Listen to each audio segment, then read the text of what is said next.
5:30, and it's time for Chi Talks, a special talk show that is happening tonight here on the Mud.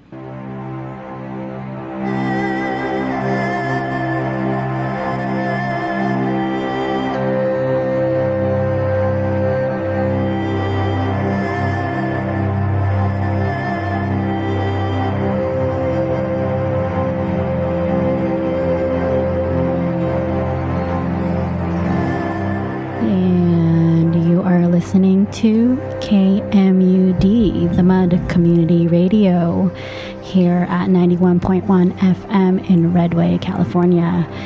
You are tuning in at 5:34 here to our first broadcast of Chi Talks.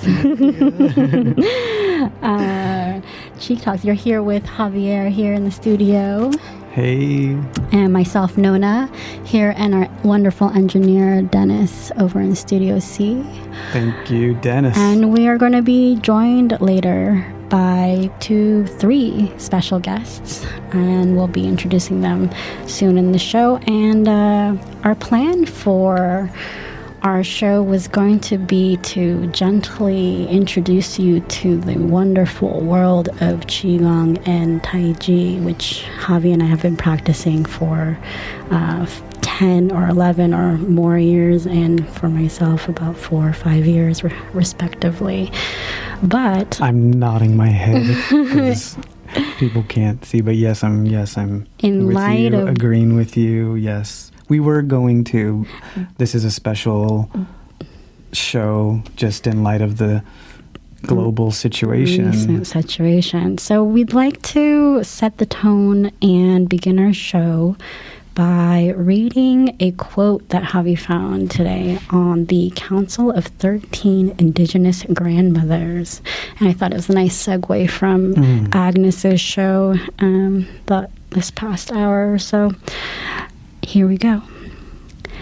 As you move through these changing times, be easy on yourself and be easy on one another. You are at the beginning of something new. You are learning a new way of being. You will find that you are working less in the yang modes that you are used to. You will stop working so hard to get from point A to point B the way you have in the past, but instead will spend more time experiencing yourself in the whole and your place in it. Instead of traveling to a goal out there, you will voyage deeper into yourself. Your mother's grandmother knew how to do this. Your ancestors from long ago knew how to do this. They knew the power of the feminine principle. And because you carry their DNA in your body, this wisdom and this way of being is within you. I love that. Found that this morning. Shared that with Nona. That was a Facebook post. She immediately loved that. Love it. She agreed and here we are. Concurred. And I think, an interesting part of that being a council of 13 indigenous grandmothers is that they use the term yang in there, which immediately, made us go, whoa. Because yang and yin are terms that we use in our Qigong practice. And being from the Chinese, more Taoist traditions, it was interesting to see that the tribal council of indigenous grandmothers used that terminology, and it was just an interesting thing because I was thinking about that too, is that as we shelter in place, we are definitely going from a world where we're all rushing around, 6, 7, 5 days a week, 6 days a week, if you are, extend your time to rushing with your family. It's just such a yang world out there, And in a way, we are mandated, suggested to stay inside, and that's and turn more yin. Well, yeah, and go in, go yin. Go in and go yin. Go in and go yin. So yin and yang are terminology that we commonly use in our practice, and people know this in the symbol of balance, that Eastern symbol that is just shared universally. We use that term and that terminology, yin, go in, which I'll throw out another term that we use, nei shi gong fu, is the internal vision. And so this is part of the practice that we'll be sharing with you. And yeah, so this is our first time on air, so excuse the nervous giggling. We're going to be talking about the anxiety that we're feeling. We've been feeling just in leading up to this. So we'll share the strategies. We'll share the exercises. Gray's going to come in and he's going to share the overarching principles. Kim and Flurina are going to share the mindfulness and how to eat well when you're in your home, which may be easy for some, maybe not for others. Yes. So Javi mentioned our guests today who we're going to be calling up in just a moment here. Dennis is going to be getting our first guests, Flurina and Kim, who are local Qigong practitioners, and they're going to call and share with us their insight into Qigong and how it applies in our current day for them. And then we're going to get a call from Gray Estrada, based in Sacramento, and he's going to be talking about, as a lifestyle medicine coach, he's going to be talking about his 5 elements and feng shui insights into the current situation. And so, for those of you who are not familiar with Qi and Qigong, I just want to quickly go over those things. We were originally going to go in depth about it and kind of give you a very good foundation for these discussions, but we're just going to jump right in. And Qi is defined, for those of you who don't know, as energy. And in the context of the body, the small universe within ourselves, this is seen as bioelectricity for the most part. And there's been a lot of really great, interesting studies in the scientific world regarding bioelectricity and how it does indeed affect our health, especially in regards, neurons, nerves, and all of that, energy, sugars in the chemical form, but also in the invigoration of the water structure around our cells, and how even light and certain frequencies can bolster the liquid, solid, crystalline liquid, they call it, structure of the water, a special 4th phase of water. And that's something that's been really exciting me, that through energy and invigoration, your cell is more and more protected by this easy layer of water, an exclusion zone of just the beautiful structure of water, keeping your cell protected and also energized. So don't forget, you are the cell too. So our teacher, Dr. Young, he always talks about, we are each a battery. You charge and discharge energy, and you have a positive and a negative pole and charge. Each cell similarly has the same effect principle. Charges and discharge. It acts as a battery. So other terms that we use to describe this process and the interface of the cells is nourish energy, nourishing the cell, and then also releasing tension, waste, eliminating, anything unneeded. So in the body and in the cell, I like that. It's all the same. I like that you point that out, because everything is a macrocosm or a microcosm of another system, and that's the beauty of nature, these patterns that repeat itself and work in a beautiful harmonizing way if we listen and are able to work with nature. So it's pretty exciting practice and stuff we are looking forward to sharing with you. Today, I guess for this session here, we had so much material, and I was agonizing over the fact that I can't share it all with you earlier today. But the key message I wanted people to go home with is that anyone, no matter where you sit on the scale of wellness, your status of immune system strength, your lung resiliency and conditioning, which we'll talk more about in another session. Anyone, anywhere on the scale, from feeling really bolstered to feeling like they need a little more work and being comfortable in these areas, can and would benefit from Qigong, which is energy work. And through the understanding of the theory behind what it is and looking into also recent scientific studies that support all of this ancient knowledge, and through that, and most importantly, developing a practice that works for you, that fits into your lifestyle, that you will actually do. Those are the things that are going to really get you on a pathway to constantly improving what we call our base layer of health. And Javi's a really big proponent of this, right? Like your baseline. Your baseline as a Qigong practitioner, that's something that you want to be continually building on. Yeah. And that, when something happens as like a crisis or extreme situation, is what's going to be your foundation. So Qigong is very much preventative practice. Even though it can address, certain situations, it's best as looked at as a slow, gradual growth. Change over time is what I like to call it. And because acute change that happens right away can be seen as a break, in the body. That's quick change, can right? be detrimental. It can be detrimental, and your body might not be able to adjust to it. So we want to create the strength over time.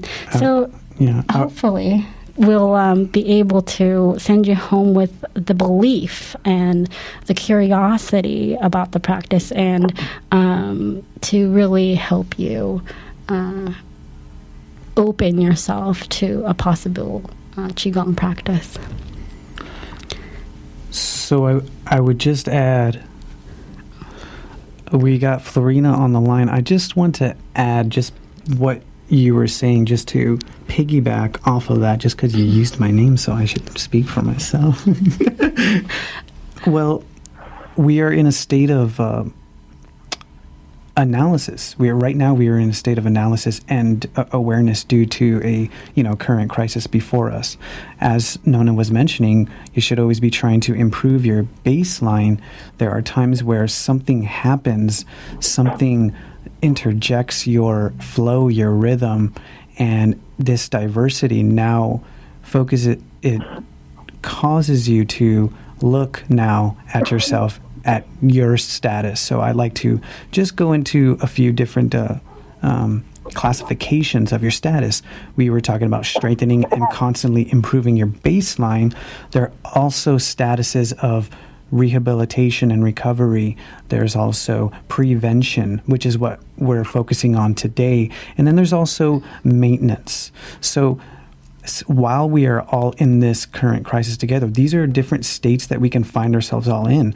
One person might be rehabilitating, recovering. One person might not feel symptoms, and they might just be, maintaining, but they also want to be adding components of prevention.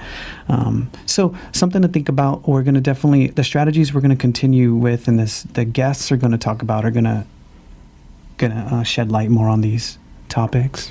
Yeah, and I'd like to introduce our first guest on our very first Qi Talk show, and that is our very good friend, Flurina. She is a naturopathic doctor, a Zen teacher, mindfulness coach, massage therapist, and has been working in the field of holistic health since for 26 years. We're very happy to have you here, Flurina. Are you there? I'm here. How are you guys? Hey. Fantastic. We're all here. We did it. We've made it on air.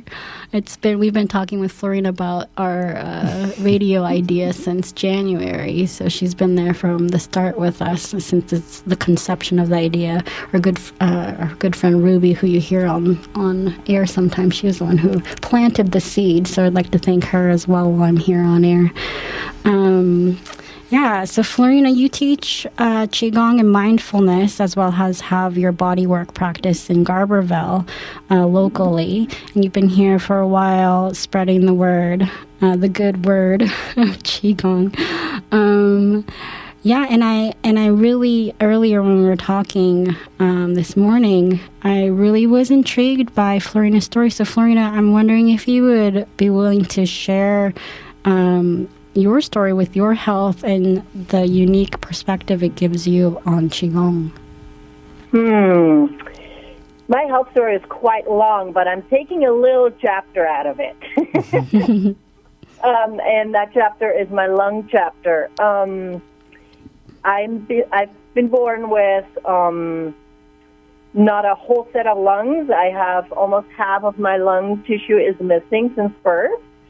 And I actually just found that out probably about 4 or 5 years ago. So not very long. I just lived with it.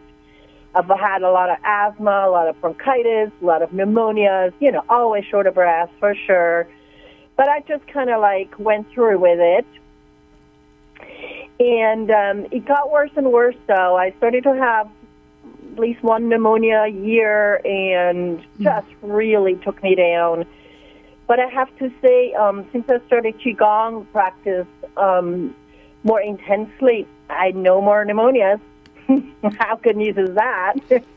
And just overall really way more stable with my lungs, with my overall health for sure.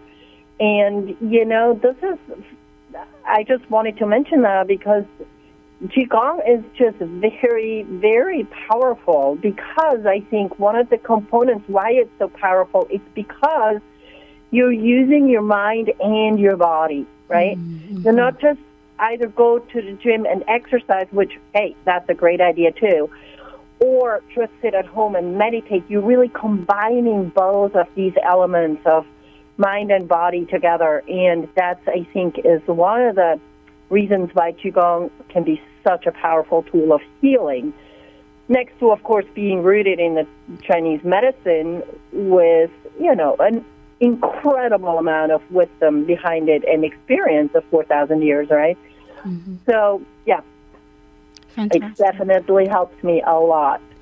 And I'm really my whole being goes ding when I hear you say the intersect of mind-body, because that's been such a big point of talk and research and amongst a lot of various fields where those things that were originally studied so separately all of a sudden are seen as one unit. And our teacher, Dr. Yang Ming, he likes to say, and I think it's a quote from ancient texts. It could be, I think that's correct. Yeah.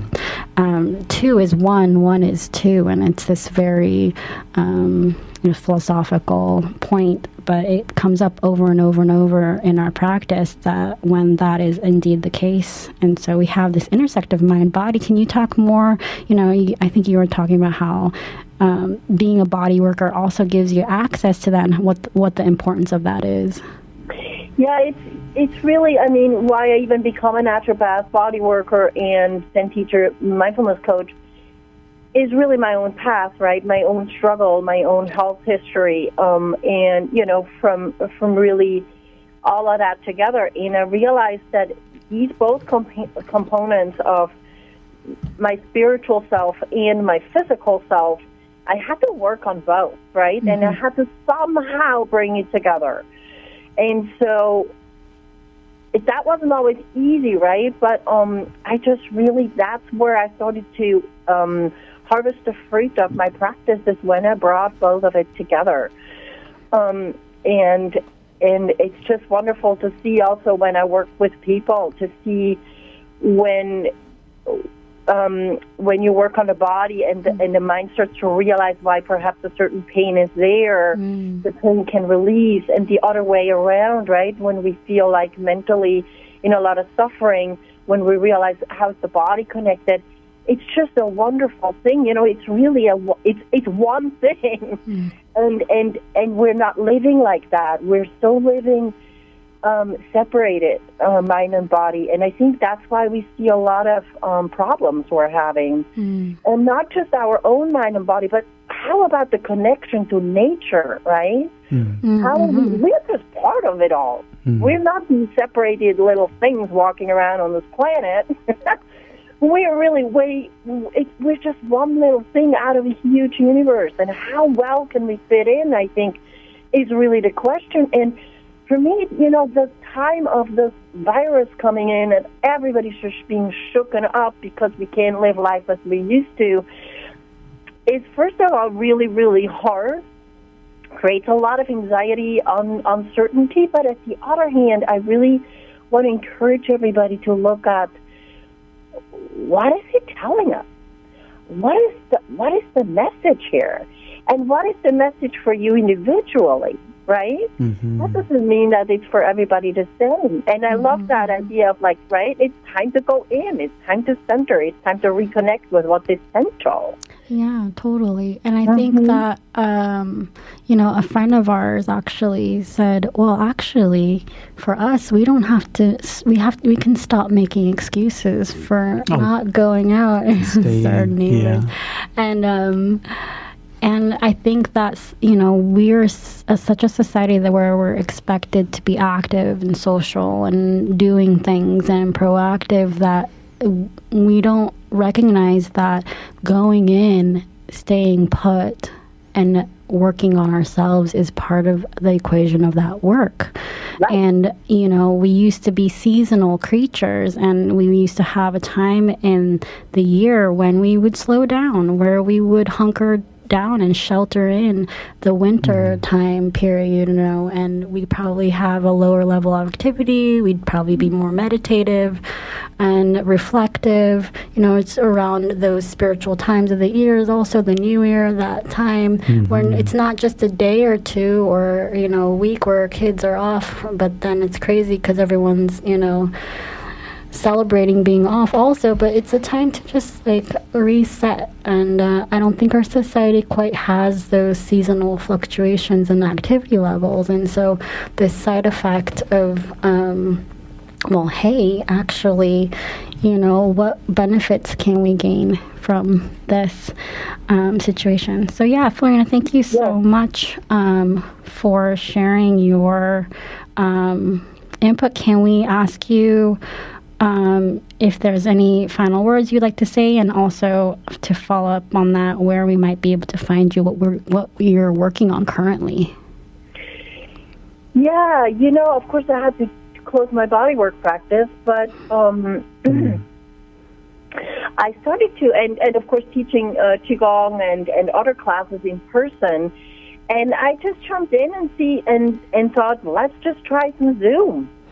Let's just meet on the web. And I just actually did my first webinar yesterday, and we had folks almost from around the world joining, doing Qigong, and it was just absolutely fabulous. And so people wanted to do it again. So that's happening probably every Saturday now. So if you're curious about that, give me a call at 707-223-2005. You can always contact me through my website at FlurinaNiggli.com. That's FlurinaNiggli.com. So you can shoot me an email from there. If you have questions, another thing I'm definitely planning on is offering mindfulness classes for kids and parents online. That's my next step I want to do. And then also, because I do a lot of mindfulness in school normally, and of course schools are not out. And then the next thing, definitely what's always available if you need some extra help with your routines right now, healthy living. I'm teaching mindfulness coaching online as well, so that's already established online, so that's easy to do. So yeah, contact me if you're interested, or just if you have a question. I'm happy to be there for you. Fantastic, Flurina. Thank you so much for being a local resource here right in the Redway, Garberville area. And again, you can find Flurina by connecting with her, 707-223-2005. I highly recommend anything that she has to offer. I know she's not doing body work now, but she's a fantastic body worker. I have personal experience in that, and because she has such a great understanding of the body and the mind and the connection there, and also it has such a compassionate way of being able to see you, and it really does help in the practice. So I'd like to thank you also in facilitating the path of people's healing here. Oh, thank you, Nona. Yeah, of Healing course. and feeling.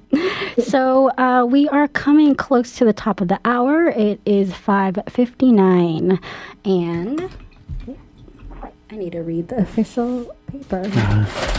Sorry excuse the rustling. This is my first show here. This is KMUD, Redwood Community Radio, Garberville 91.1 FM and HDI, KMUD, Eureka 88.1 FM and HD1. KLAI, Laytonville 90.3 FM, and always on the web at kmud.org. I think that's officially my first reading of the legal station ID here. Good job. Thanks, Dennis. Thanks, Javi. You're listening to Chi Talks with Javi and Nona. This is the first installment. Oh, yes. We can start with the underwriter here. Okay. Thank you, Dennis. Well, support for KMUD comes from Wildberries Marketplace, celebrating 25 years of service and choice at the top of the hill on G Street in Arcata, locally owned and operated and staffed by over 100. Wildberries strives to offer a broad selection of Humboldt-made specialty foods and drink. Their number is 822-0095. The Sanctuary Forest would like to announce that they are now accepting applications for 6 scholarships for local graduating seniors. Please submit your application by April 15th. Visit www.sanctuaryforest.org. That's www.sanctuaryforest.org to view and download the application. Applicants must be college-bound seniors with a demonstrated interest in an active involvement in environmental issues. Call Anna for more information at 707-986-1087. And there's an extension or a number of 9. Or email Anna at sanctuaryforest.org. So Anna at sanctuaryforest.org. That's Anna at sanctuaryforest.org. So our next guest is going to be Kim, and I think she's still on the line there. Do we have Kim on the line? No, not quite Kim there. So we'll just... Perfect. Dennis is working on getting her on the line. And in the meantime, I will tell you about a lovely program here right on KMUD, Voices. The poet Adrienne Rich has said, "A poem is not a philosophical or psychological blueprint. It's an instrument for embodied experience." Join Paul Ensimer and rotating hosts Wednesdays nights from 8 to 8:30 as they bring you poems of experience, innocence, passion, politics, and the otherwise inexpressible from poets of diverse culture and times on Voices. You can also tune into KMUD for Edge of the Herd. Tune in to KMUD every third Sunday at 1:30 for another edition of Edge of the Herd with your host, Bud Rogers. Bud will continue to uncover the covered up. Nothing good is ever secret. Edge of the Herd, only on KMUD. And we have our next guest, Kim Porter, on the line here. Hello, how's it going? Hi, Kim. Kim, I'm going to read your quick bio here. Kim became interested in the body and its energy in her teens, which has led to her in a lifetime of studying nutrition, biological thermodynamics, meditation, and martial arts, which has inspired her to in turn study the Qigong and Tai Chi. Over the years working with people as a personal trainer and martial arts instructor, a nutritional advisor, and heart math coach. Welcome, Kim. Thank you. It's good to hear your voice. You guys are doing a great job, by the way. Thank you, Kim. Thank you very much. Kim is also, Kim and Flurina are partners too, and we've known them, Javi's known them for a while longer than me, but since I've ever come here, and they were part of my decision to settle here in the Redway Garberville area, so I really have to thank them for helping me find such a wonderful home. Kim, you are always such a wealth of knowledge, and I know that we've had so many discussions about Qi and Qigong and Tai Chi Chuan, and Kim's been coming up to the mountain, we call it, where we live, up in Miranda Hills, at a retreat center there, that our teacher started, and she's been coming up on weekdays for a while now and been studying with the cohort that lives there and studies full time, and we'll talk about that at another segment. But Kim, what has been your the most important aspect these days, in regards to Qigong and the current situation? Well, I don't know, the current situation is, to me, just something that's been building up for a while, but we'll ignore that for the moment. But your beginning quote was pretty interesting, because one of the things that I've learned, especially over the last few years, is that, our bodies actually have all the information we would ever need to be healthy and make it through life without any problems. The thing is that it's our job to connect with our bodies and ourselves mentally and physically to find those answers. And so, through Tai Chi, Qigong, and many other studies, I've come to that crazy conclusion. But you can use the word for Qi, or at least the newer word for Qi, in Chinese, where they combine the two words food and air. So you're talking about the written character. Yeah. So, because you need the food and the air to create the energy within your body. So, and without energy, there isn't life, period.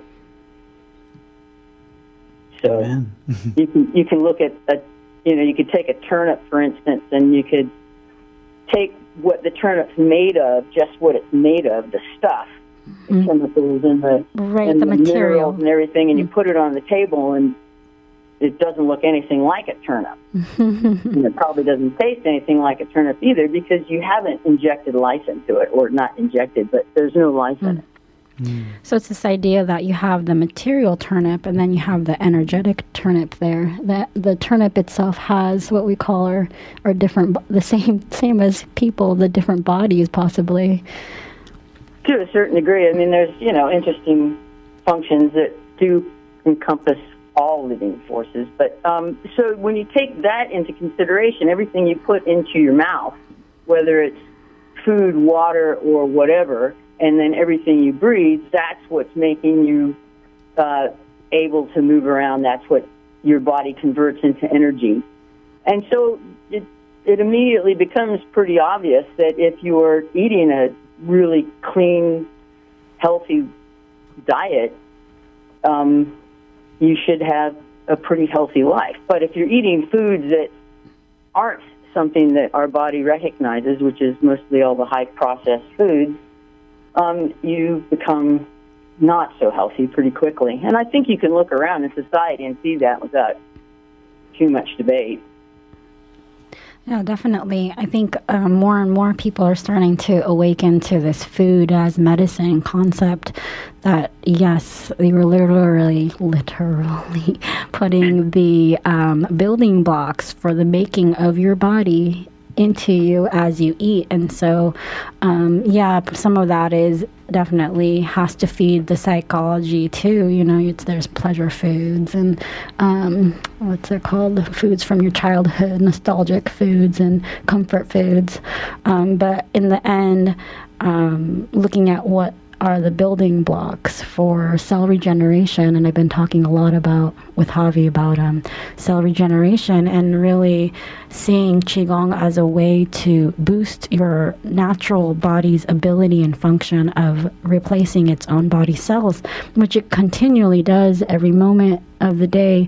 I don't remember what the statistics are, but they talk about how certain parts of your body are a totally new part, like your liver is a totally new liver after however many, moments of time. Days. There you go. So Kim has that stuff for me.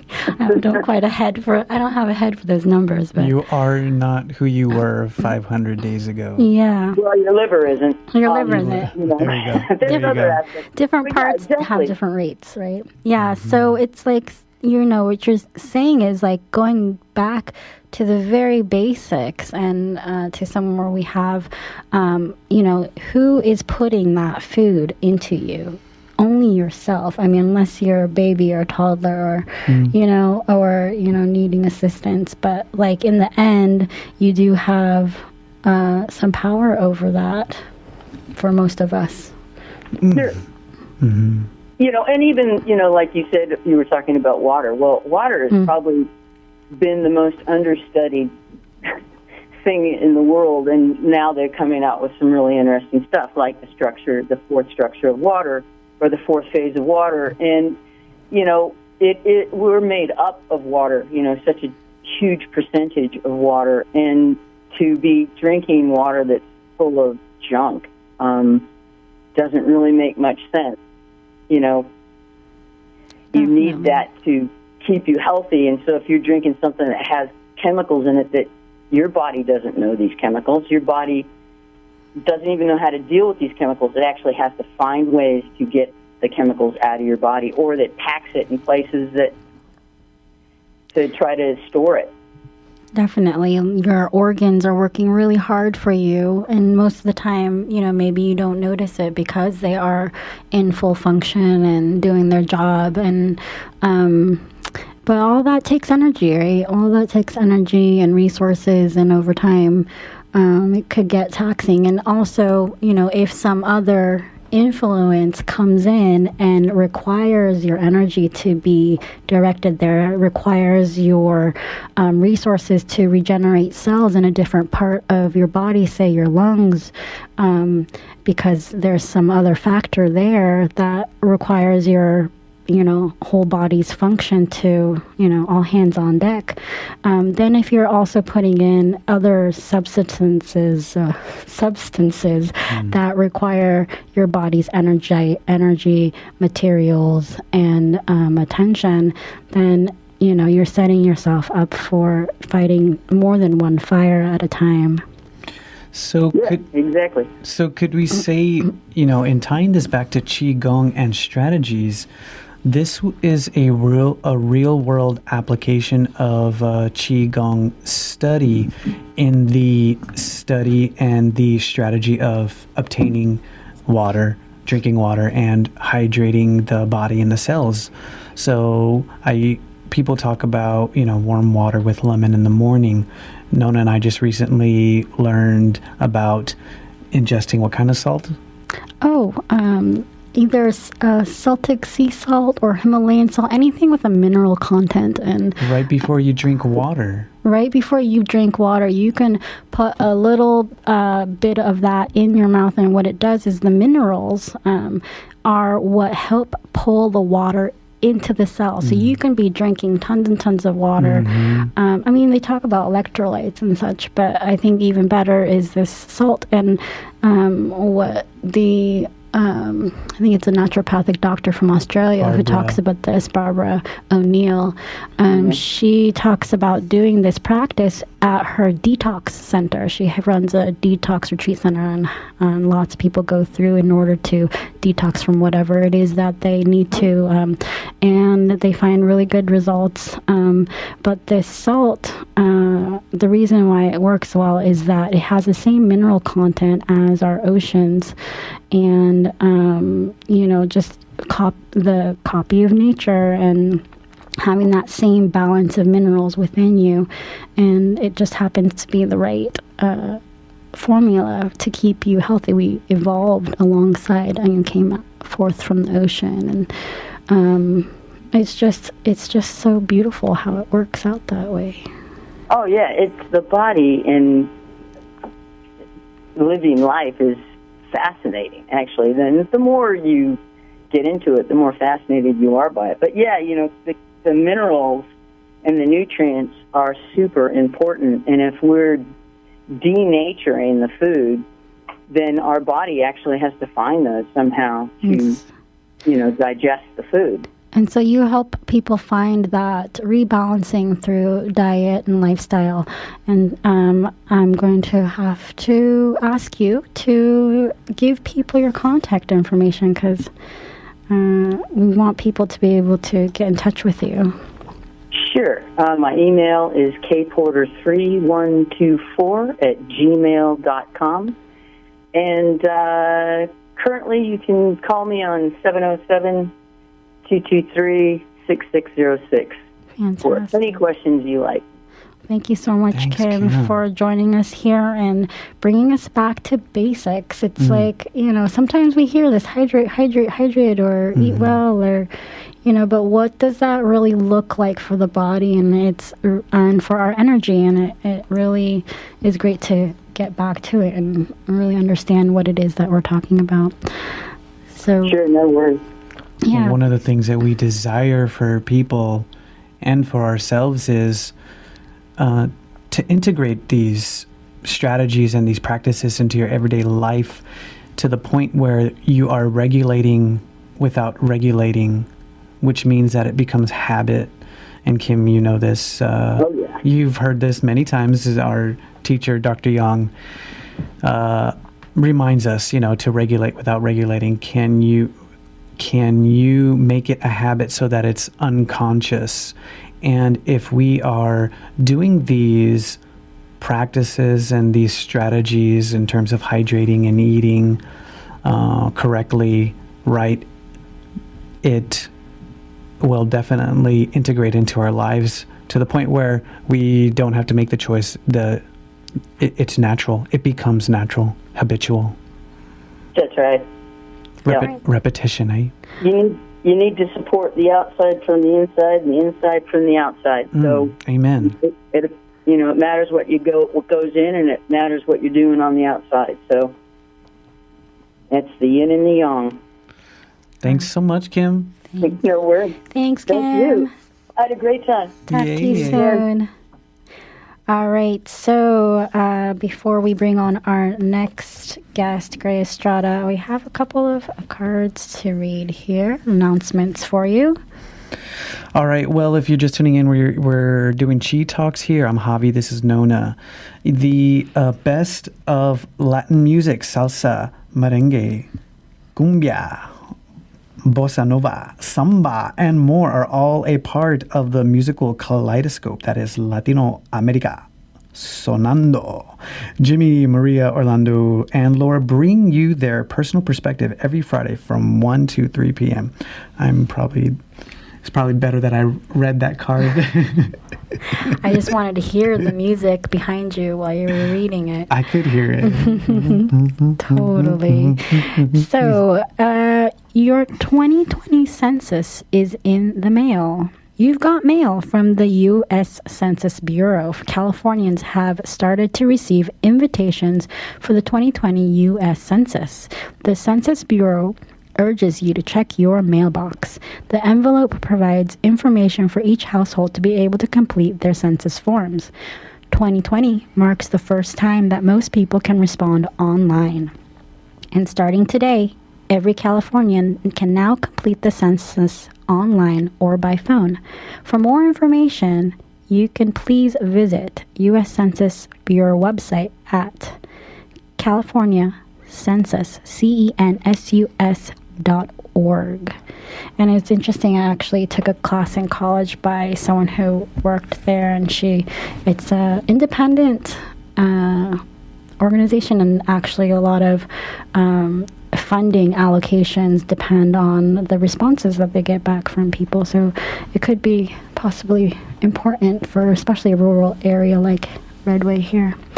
So we have our next guest, Gray Estrada. Gray's a good friend of mine.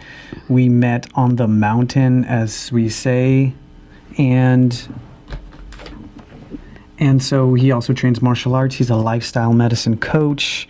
He is versed in Feng Shui, has a master's in Chinese medicine, has a wealth of knowledge. So Gray Estrada is a Chinese medicine lifestylist, okay? He specializes in a branch of Chinese medicine known as Yang Sung, or life nourishment. Gray holds a 4-year master's degree in traditional Chinese medicine and 18 plus years of martial arts training and therapeutic movement training in the United States and Asia. He uses a classical branch of face reading also as a starting point to understand the personality traits, biological rhythms, and natural aptitudes of his clients, then to build out custom lifestyle guidance for them that includes seasonal eating, immune support, optimal environments and geography, movement arts, and meditative techniques. I believe he's on the line. Yes, I am. Gray, welcome, and thanks so much for doing this last minute. Oh, thank you. I appreciate being here, and I'm honored to help in any way I can. You are based out of Sacramento, and Correct. We just gave your bio. Why don't you just dive in, because we had a talk earlier, and you had this wealth of knowledge and this perspective from traditional Chinese medicine. Let's talk about the rat year of the rat. Yeah, thank you. No, you guys did a good job on the intro. So, so my work is Chinese medicine lifestyle facilitation. So I take the lifestyle pieces of Chinese medicine and I apply them to our lifestyle rhythms and how we can live a healthier and more robust life. So, if we look at Chinese medicine, we've got Chinese medicine is a naturalistic philosophy, and it takes into account what we would call the microcosm and the macrocosm, the small rhythms and the large. So let's start with one of the largest overarching themes, which is the Chinese astrology for the year, which is we are in a metal rat year. So there are 12 animals in the zodiac, and there are 5 elements: fire, earth, metal, water, and wood. And so they overlap and change every year, but the metal rat year. So traditionally, classically, the rats, the rat years will usually carry disease and plague of some kind. If you look at it historically and go back, it's very common for it to happen on these kinds of years. And also, elementally, the metal element regulates, in the context of the human body, it regulates 2 organs, the lung and large intestine. So this is what we call the metal element, is the lung and large intestine. And so what are we seeing with the COVID-19 virus? We are seeing respiratory duress, and we're also seeing digestive problems and bowel, diarrhea as an onset of symptoms. So we're quite literally seeing a pathology in the metal element in human beings. So this is something to take into account, because given this year, what we're seeing is that it kind of is par for course. It actually matches, The other thing that the metal element regulates in human beings, each element regulates a lifestyle rhythm of sorts. And one of the emotional rhythms here is boundaries. So being able to claim space and territory, being able to stand up to your parents or colleagues, or establishing healthy boundaries in your life. And we're actually seeing this at the cultural level right now with the whole quote-unquote social distancing. So the boundaries that are being set up around us physically are in real time. So again, these things are happening right now, and the year is basically what's happening in the culture very much aligns with the energetics of what we're seeing in the year. And I've got to give credit to my teacher, Lillian Bridges, who is out of Seattle, Washington, because we discussed this at length, this very thing. So That's the overarching idea for the Metal Rat year. And, the question then now going to the smaller micro is, what we can do. So I wanted to hear what you guys, how you want to lay this out. I kind of have a series of notes here on, movements, environment, food and herbs, and mindset. But if there's a direction you'd like to take this, please do. And if not, I can kind of just go through my list. It's up to you guys. Yeah, definitely. We have all that on our docket too. I also wanted you to. We also talk about that feng shui. A lot of people have heard that term before and are familiar with it. And you mentioned before. What does it have? What impact does it have on the feng shui aspect? Yeah, so right now people might be listening and saying, like, what in the hell does feng shui have to do with the COVID-19 virus? Like, how could that be applicable whatsoever? So I'm going to answer that. So when we look at feng shui classically means wind and water. And what that really means is the breath and circulation, in the human body, like breathing and blood circulation. We have to think about this in our environments as well. So we want our environments to optimize our psychology. That's the basic way feng shui works. So in the context of this right now, feng shui, interestingly enough, is actually categorized as a metal element practice. And so what we're seeing, what this means right now, as everyone is bound to their homes, we are all sheltering in place. The state of our environments are highly critical right now because the research doesn't lie. When environments are cluttered or we have, there is just total disarray in our environments, the mind suffers something fierce. And the rudimentary analogy I use is if you were to walk into a room with knives and blades all pointing at you, like say you had 50 knives on a wall all pointing at you when you walked into a room, all of us would be like, whoa, this is potentially very dangerous, right? Like this doesn't feel like a good room to be in. Like if I fell, I would get hurt. Now, we don't have those things in our environments like that typically, but the analogy is trying to illustrate that we want our environments to support our emotional well-being. And given that people are bound to their homes and are getting stir-crazy, our environments matter something fierce right now.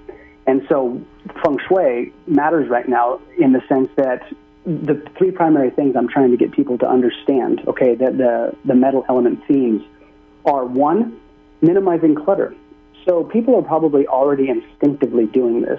People are, I'm hearing about friends of mine who are like, hey, I'm just cleaning the hell out of my house because I'm home now and I'm very aware that any clutter is right in my face and I can't run away to my job and not see it. I'm here stuck at home having to deal with it.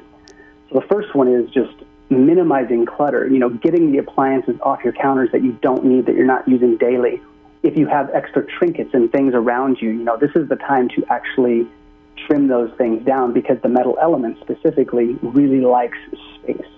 So the negative space in a piece of artwork, open space within a landscape, open space within a room, these are all metal things. We want to support this right now. So the secondary piece to this is that the metal element is facilitated by beauty. So anything that is beautiful, a beautiful interaction between a family member, a beautiful piece of artwork, a beautiful sculpture, a beautiful sunset, these all tonify the metal element, and in turn, the lung and large intestine function. So our environments right now need to be made beautiful, whatever that is. Pull out your old artwork, clean it up, put things out that are visually appealing to you. It's good for the spirit right now. And then working with imagery that is soothing but also empowering.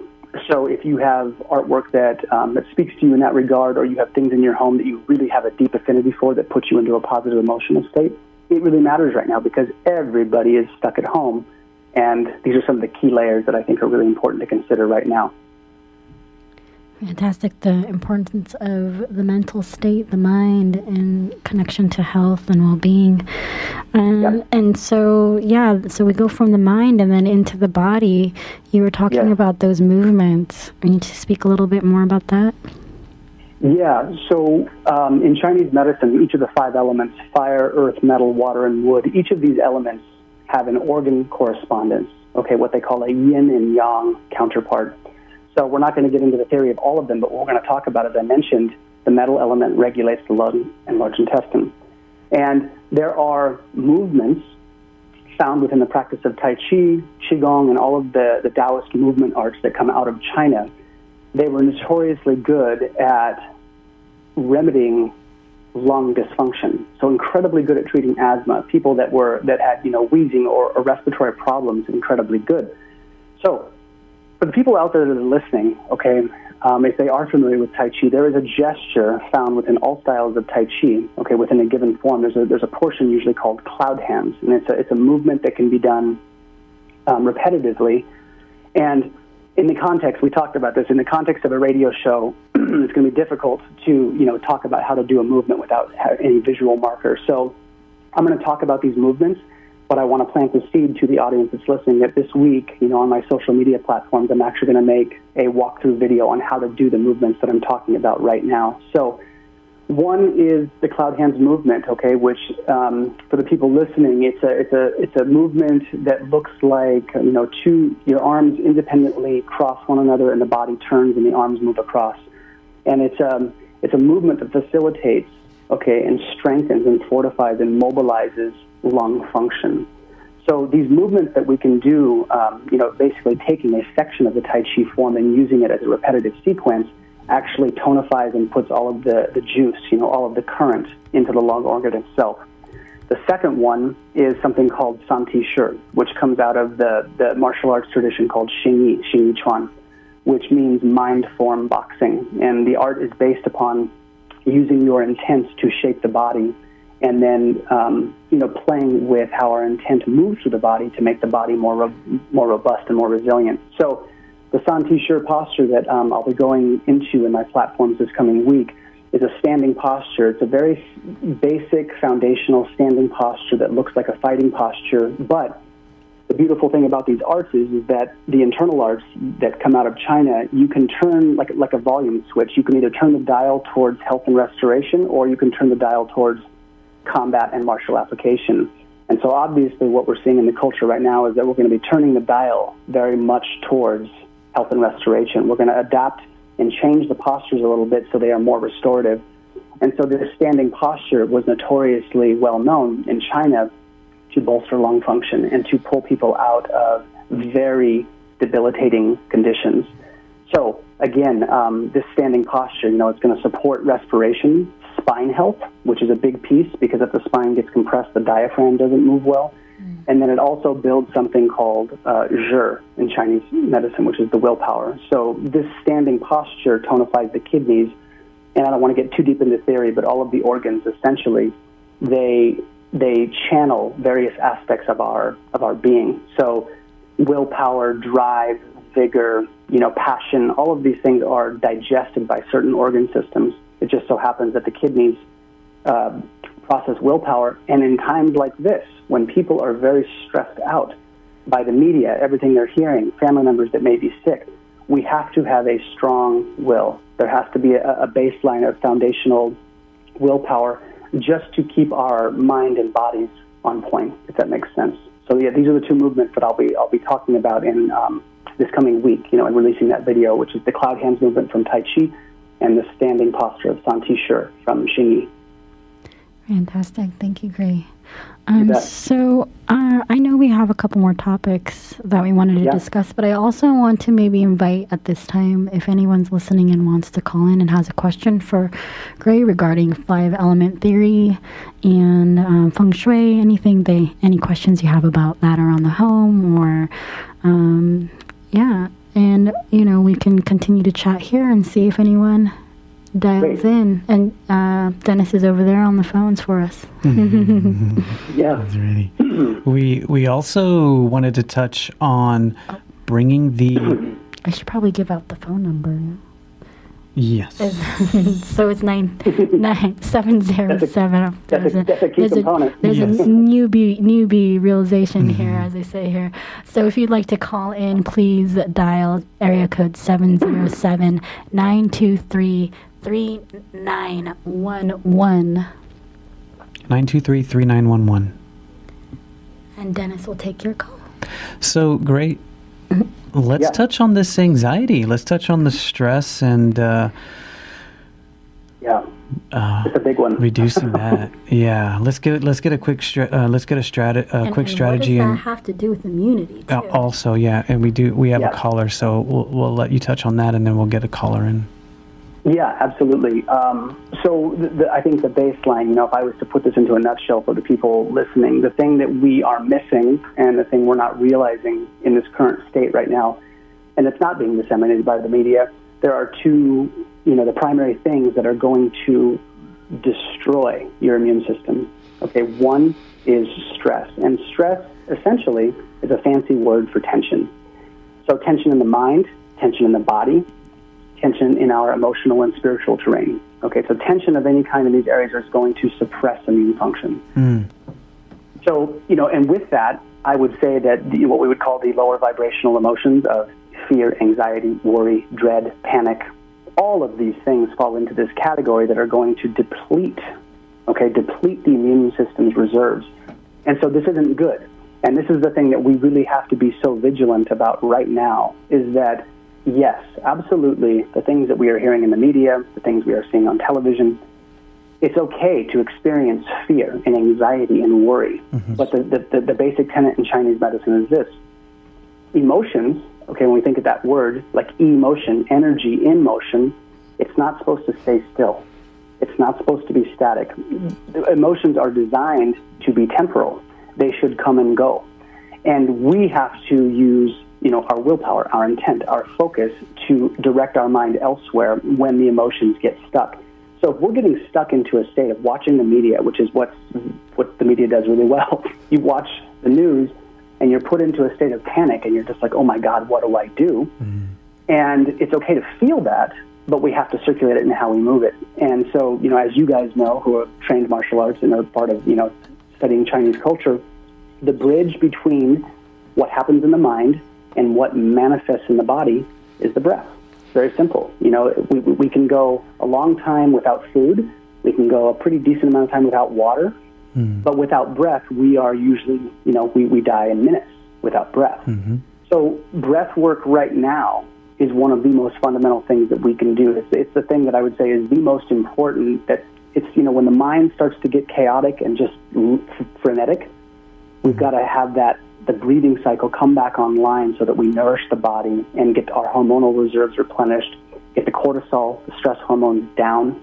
So breathing is like the most instrumental piece right now. So that can look, for people if they are exposed to these arts and they're familiar and they have a breathing practice, basic diaphragmatic breathing, Qigong exercises are fantastic. If people are not of that bent and they don't study these things, basic exercise, something that challenges your wind where you are moving the lungs, is going to be one of the best things you can do to breathe right now. So I think the baseline breath work would be, I think, the frontline defense, absolutely, Awesome. In the times of anxiety. Awesome. I totally agree with that. All right. We got a caller More on the that line. later. Caller. Okay. Hello. Hello, you talking to me? Yes, we thanks are. for Welcome. calling in. For those that are well, just joining, Thank you for taking my call, and thank you for addressing this. Yeah. I've got three ideas I wanted you to touch on at some point. Okay. One, I do window cleaning, and I've been told that window cleaning changes the feng shui in your house, and I just wanted you to address that. Another thing was organizing closets, drawers, things like that. It kind of changes feng shui, as I've been told. And also, can one person putting something into mind, global mind, does that help make a difference?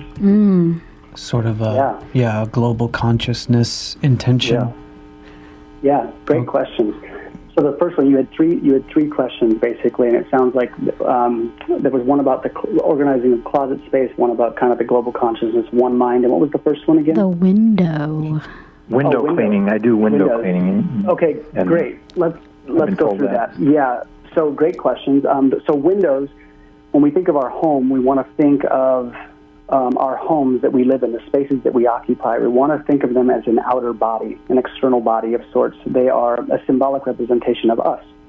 We want to treat these spaces as such. And the windows of a home can be conceptualized as the eyes of a home, okay?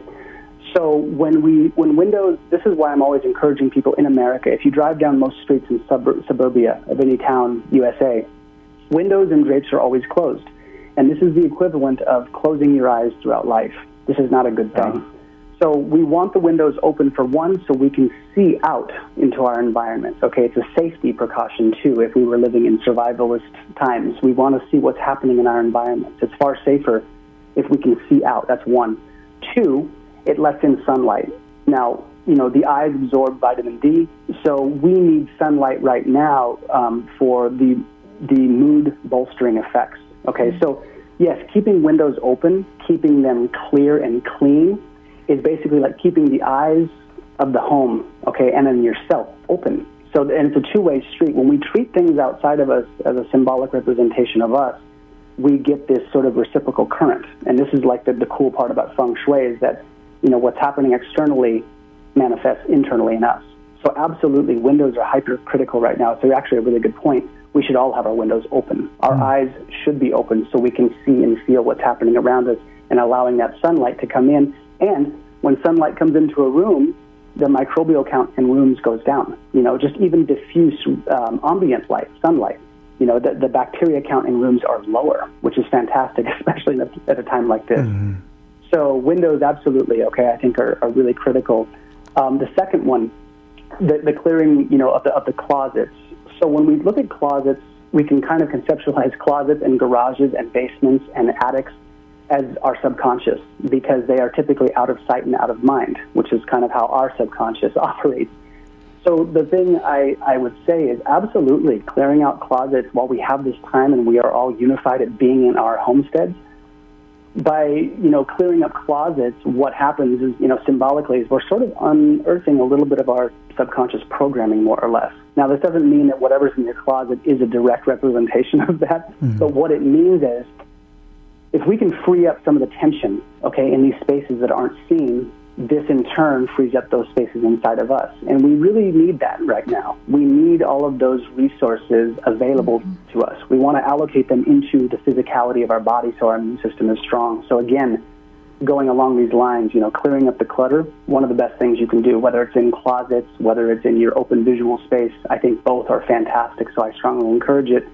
And to answer that last question about, the one mind and the global consciousness, we've all heard this analogy in various different ways that, the single water drop that falls into the ocean is now a part of it. The one drop becomes a part of the many. Some of the great minds like Carl Jung, he spoke of the collective consciousness. And so I think absolutely, one person does make a difference. One person contributing anything is going to change the matrix of reality.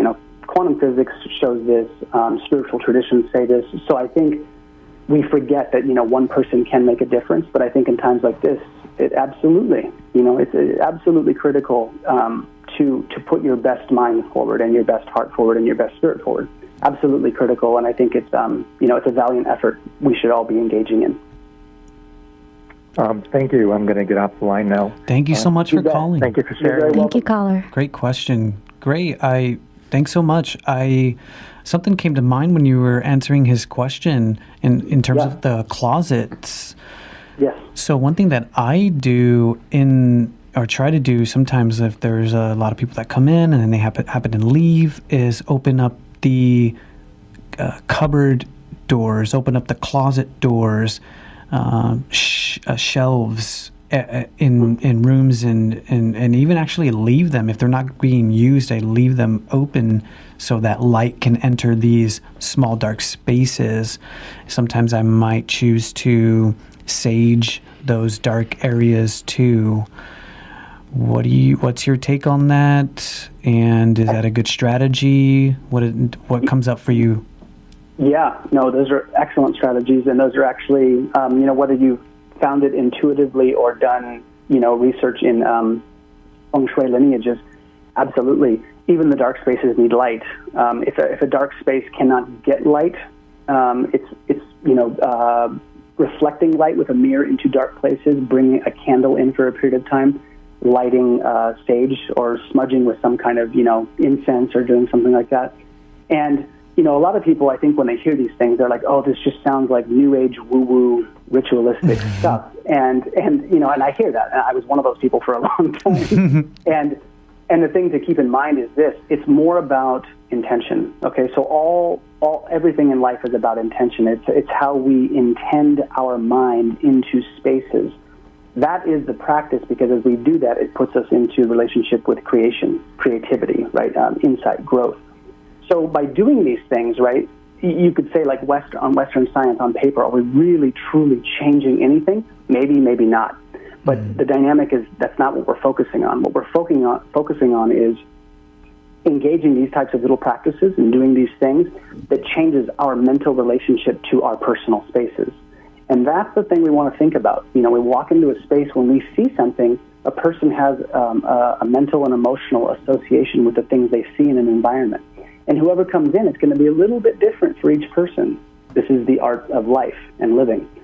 So when we come in, when we do these things, absolutely, without question, you're going to want to have these types of things you're talking about. Clean out these spaces, bring light into them, clear them out in the way you wish to. And all of that is basically us externalizing our process, right? Taking what we're feeling on the inside and manifesting it externally. And when you do that, this is what the Chinese talked about, linking what they call the yin and yang polarities, the internal with the external, the hard with the soft, the fire with the water. And if you can do that, that yields health, longevity, well-being at all levels. Awesome. So let's go back to the social distancing that is currently mandated. I have, of course, feelings about if this is a a good thing or a bad thing. One thing I wanted to hear about was the metal element and how it's regulated in regards to the Wei Qi and the skin, possibly the immune system. And then I have this feeling that when we see each other also out in public now, we're looking at each other in a different way. Yes. So maybe you can segue into face reading. Yeah, we can talk about that. Well, I'll address that. So, the metal element, when it's balanced, is about order. It's about beauty. It's about space. It's about boundaries. All of these things, okay, being able to posture well, having good posture, an upright spine, these are all metal element attributes and themes we want to think about. So what we're seeing right now is this is a pathology in the metal element. So we have to be very clear on that. This is a pathological manifestation of metal energetics in the world right now, and it really is global. Interestingly enough, too, metal years in the astrological sense, they quite literally tie to global themes. So when I was talking with Lillian about this, a couple months back, she said, "Yeah, metal rat year. That's like disease at a global level." She said that in passing, kind of offhand, and I thought, wow, she couldn't have been more on with that. So one of the things we have to think about, okay, is to not look at each other as diseased people. That's one. Okay, we can't look at people as potential carriers, and that is the message that we're being told. Like everyone's a potential carrier, and everyone's on edge about other people. And so one of the things that you just alluded to, which I think is one of the best things, is make real, actual eye contact with people right now. It's one of the things that we need at a mental and emotional level. Chinese medicine and many world traditions talk about this, that the Shen, okay, with the spirit, comes through the eyes. Okay, the eyes are a receptacle. They take information in and they also project out. And right now, because we can't have physical contact as much as we would like, emotional and what I would call spirit contact comes through the eyes. Smiling at people and having eye contact and letting your smile be seen, critically important right now, because the physicality of it isn't going to happen, not for a little while, right? Until this settles down some. So that's one. And you mentioned the face reading, so this is a branch, like a kind of a central cogwheel to my platform. And when I work with clients, is I read their face, which is a classical branch of Chinese medicine, and then I build out their lifestyle rhythms around that, because our faces are just like our fingerprints. The FBI uses, graphology, to profile people, serial killers.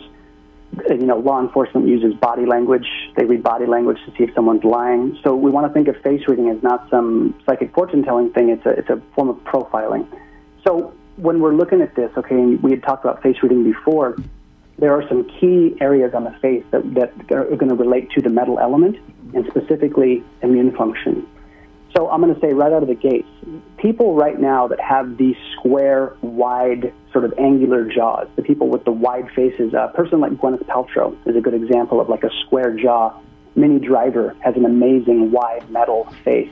These people with these attributes are like this, okay? The wide, broad features, the big cheekbones, these people have naturally strong lung function, okay? So these people are like, actually, these people that have metal traits right now are sort of like, they're considered like, these are lucky faces to have right now at this, global pandemic that we're having. That's one. Two, the area of the face that we can find the immune system is actually in the cheeks. So people who have fleshy, full cheeks actually have sort of like a reserve of immune response. So basically, fleshier, fuller cheeks right now are a good thing. And we want to look at coloration right now. So one of the ways we can track our immune response is seeing changes or colorations or oddities that show up in the cheek area. Okay, so that goes from the cheekbone down to the jaw, from the edge of the mouth to all the way to the tragus of the ear. So the entirety of the cheek, we want to pay attention to this area right now. So if we are having an immune response to food, or we're having an immune response to a bug, this area changes. When people get really sick, sometimes they get pale. When they're about to puke, sometimes they get a greenish hue, and we'll see this really in the cheeks. So we want to pay attention to this area. If we see huge, odd fluctuations in the cheeks, this is the time to, get on your supplements, to get on your herbs. We really want to pay attention to this. If we see flushing or blotches or new areas showing up in the cheek, this is the early warning sign that your body's saying, hey, your body's dealing with something. And in this case right now, sure, it could be food, it could be stress, but we want to pay attention to it. Like the cheeks are a really key area to pay attention to right now. Like it's really, really important. So those are my thoughts on that, and that kind of segues us into some of the food as medicine piece. So if there are other questions you want to ask, I can answer those, but also I want to touch on that as well. I totally appreciate that. It's something that we can do for each other as we're in our homes with one another, is watch each other's cheeks. That's something real that we can do. Absolutely. Right? Yep. Pay attention to that area. Cool. So we just do have just a couple minutes here before we want to wrap it up. So go ahead and let's hear about medicine, food as medicine. Yeah, beautiful. And I'll keep this succinct, okay? So we're not going to go into a ton of theory or the science. And I always say this, preface this, you guys, I am not a medical doctor, so you always need to cross-reference with your primary healthcare practitioner.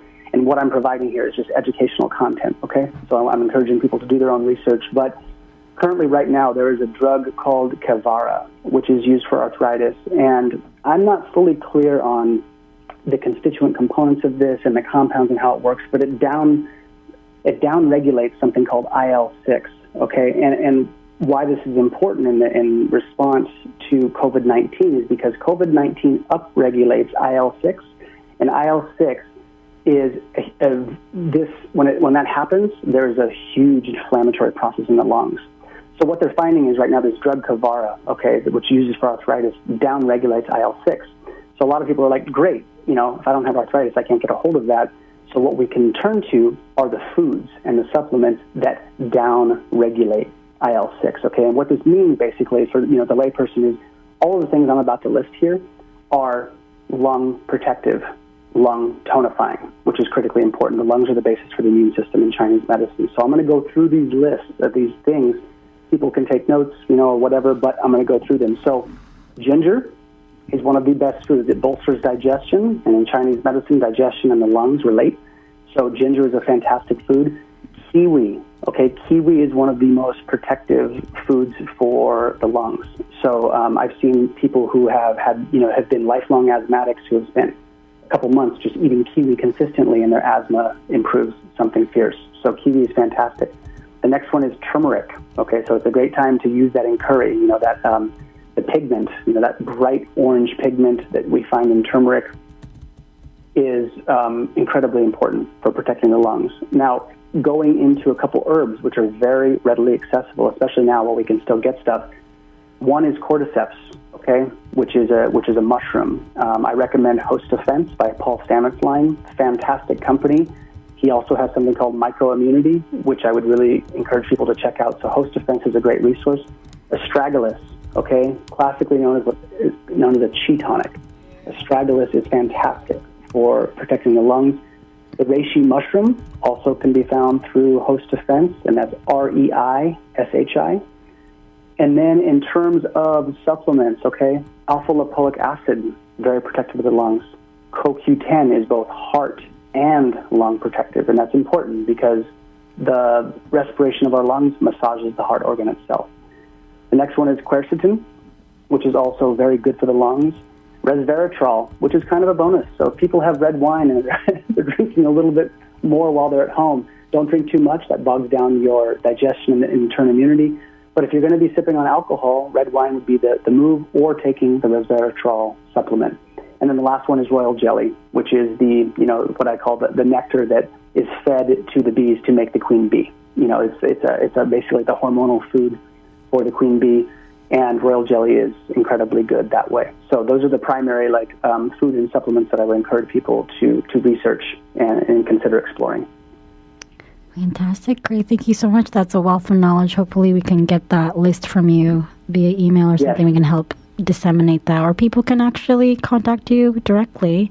Yes. Can you tell folks how they can find you? Yeah. So my website is Omni, which is OMNI, OmniHealthAndLifestyle.com. That's all one word. My Facebook, you can find me under Gray Estrada, which is Gray, and my last name Estrada, Estrada. If you go to Instagram, you can find me on as Gray_Estrada, and on YouTube, where my podcast releases, Lifestyle Medicine, which talks about this kind of stuff all the time. You can find me under Gray Estrada on YouTube, and on iTunes, you can find me. My podcast is called Lifestyle Medicine. So if you want to reach out to me directly for consultation, support, I'm going to be moving in this direction, especially right now with everything that's happening. My website is probably the best way to get a hold of me, but I'm very active on all social media platforms, on YouTube. You can comment. You can find me a lot of different ways, but I'm happy to help people in any way that's needed.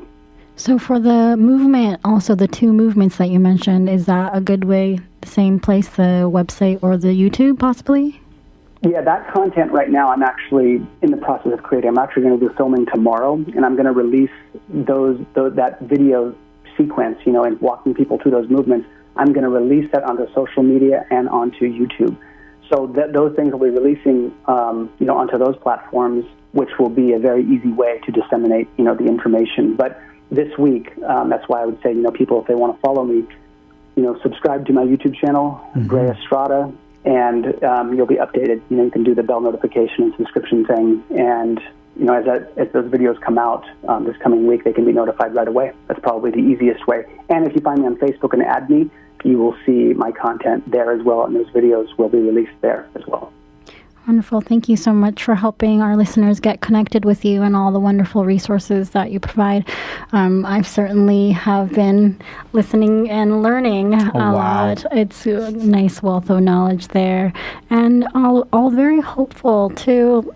Things that you can do while you are at home and with yourself. One of the things about reducing that anxiety and the stress is knowing what you have in your power and what you can do, what strategies you can implement. I always talk about tools in your tool bag. I think the guest today just gave us a whole bunch of tools that we can, implement at home. We can utilize at home in our homes. Absolutely. And just as a parting word to the people that are listening, right now, like as I said, what we're experiencing is a metal pathology. This is a metal disharmony, but we want to strengthen the metal element within us, okay? And metal relates to beauty. It relates to the upright, willful spine. It relates to regality. So being regal in our positions, standing up, not cowering in fear to what's happening right now. That is not the move.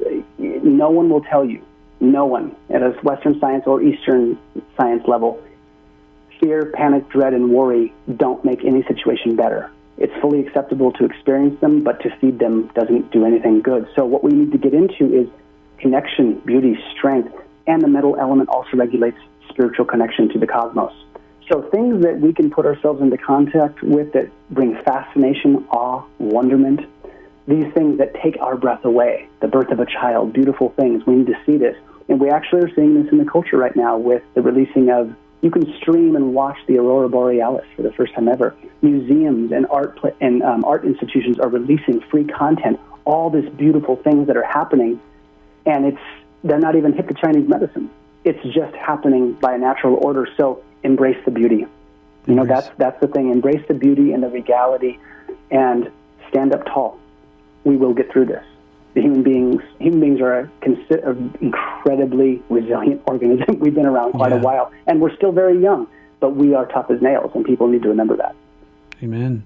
Nona's got a big smile on her face. Beautiful. She's inspired. Definitely. So yeah, thanks, Gray. Again, you're very welcome. Omni Health and Lifestyle, yes? Yes, that's my platform. All right, so you can find him there. Gray Estrada, GrayEstrada. You can find him on the web. And you can find Javi and I at Talking Chi. That's QI, Talking QI at gmail.com. Please pop us an email so that we can link up with you and send you free online classes of strategies and movements to help address boosting your immune system and bolstering your lung health. We wanted to share that with our community here, and we are going to be on air again in a little bit over a week.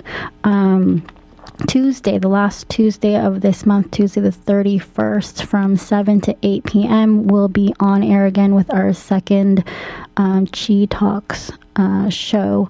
Javi and I will be back here, and we will bring you more information on your energy body, and hopefully you have enjoyed this first installment. We certainly have enjoyed listening and reaching out to you folks. Thanks for calling in, to those listeners, and we'll see you next time. Thank you. Thank you, Gray. Thanks, Gray.